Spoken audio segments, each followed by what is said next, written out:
మీరు బైబిల్ క్షుణ్ణంగా చదివితే ఇశ్రాయేలీయులందరినీ ఓ సింగిల్ పర్సనాలిటీగా తీసుకోవడం కాదు, ఒక్కొక్క సందర్భంలో రెండు పర్సనాలిటీగా తీసుకోవడం ప్రవక్తలకు అలవాటు.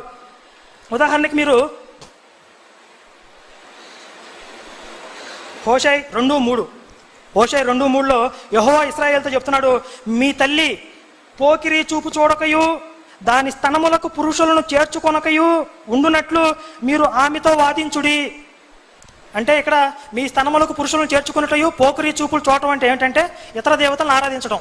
వ్యభిచారం చేస్తుంది మీ తల్లి. ఎవరు? ఇశ్రాయేలు మాత. ఇశ్రాయేలీయులతో అంటున్నాడు మీ తల్లితో వాదించండి అని. అంటే ఇక్కడ ఇశ్రాయేలు తల్లి రెండు పర్సనాలిటీలు ఉన్నాయి, రెండు పర్సనాలిటీలు తీసుకున్నారు హోషేయ. అలాగే ఇంకొక సందర్భం చూస్తే సంఖ్యాకాండం 23:21లో ఆయన అంటే యెహోవా యాకోబులో ఏ దోషము కనుగొనలేదు, ఇశ్రాయేల్లో ఏ వంకరతనము చూడలేదు. అతని దేవుడైన యెహోవా అతనికి తోడై ఉన్నాడు, అతనికి